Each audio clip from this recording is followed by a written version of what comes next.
Ayan, sa wakas nakapag-grocery na din. Instead na kumain kami kanina sa mall, naisip namin bakit din na lang namin ipag-grocery para mapakinabangan namin ng mas matagal. Mula nang maging affiliate ako, nakakapag-grocery na ako ng ganito kaunti, pero pangarap pa rin natin yung pag-grocery na sabi nga nila, yung hindi ka na tumitingin sa presyo.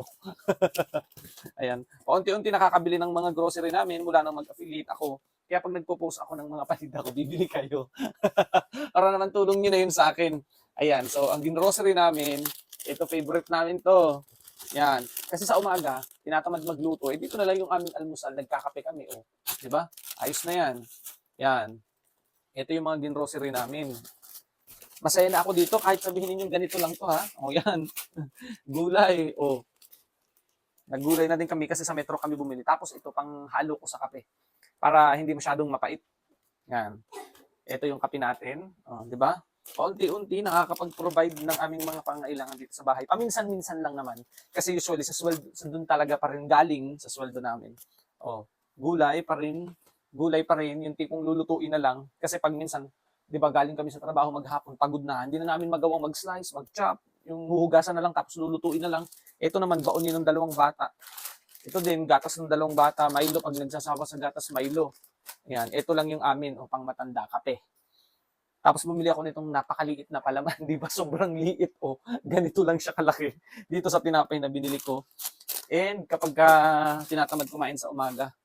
Tapos ang ating pineapple. Ayan, kapag tayo kumakain ng mga malalangis, kapag high blood, ayan, apple natin. Tapos ito yung mga sabon. Oh, ito hindi pwedeng mawala ang ating color safe na to. Kasi pag naglalaba, ayan. Tapos, pambalot ng baon kapag nagbabaon ng tinapay. Ito, kailangan na lagi namin ng marami nito para lahat na sila gumagamit. Sabi ko nung baby pa yung dalawa, akala ko nakagraduate na ako sa diaper. Yun pala, ito naman ang magiging kapalit pagkatapos. So, lagi kailangan marami na nitong charmi na to. Naku po, ito pala yung kapalit ng diaper pag malaki na ang baby. Ayan, syempre hindi pwedeng mawala to pagkatapos natin mag-toothbrush. Ang sabon, ayan. Tapos, ito naman mga panlaba natin. Oh, panlaba yan. At ito mami, kinunan kita nito. Oh. Tama ba to? Hindi, mali pa pala. Kasi ang binibili niya, sachet ng sachet, tapos laging nauubusan itong keratin na to. Akala ko tama na yung kinuha ko, mali pala. Bakit ano pa bang kinaibahan nito dun? Ayan, wala na. Oh, 'di ba? Dalawang kahon pero sobrang unti ng laman. Akala niyo madami ano, maunti lang 'yan. Oh, 'di ba? Kita ko. Eto guys, kaya pinakita ko sa inyo, shinare ko yung ginrocery ko ngayon. Kasi gusto kong sabihin sa inyo na yung pinag-grocery ko nito is galing sa sinuweldo ko sa pagiging affiliates sa pagtitinda ko sa Toktik. Oh, di ba?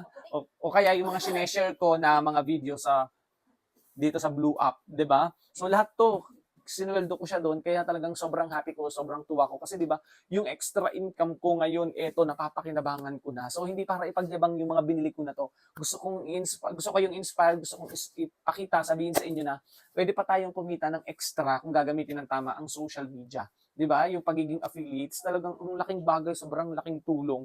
'Di ba? O kita ko na to sa pag-affiliates, kaya talagang natutuwa ako. Iniipon ko muna siya bago ko kunin, bago ko ipag-grocery.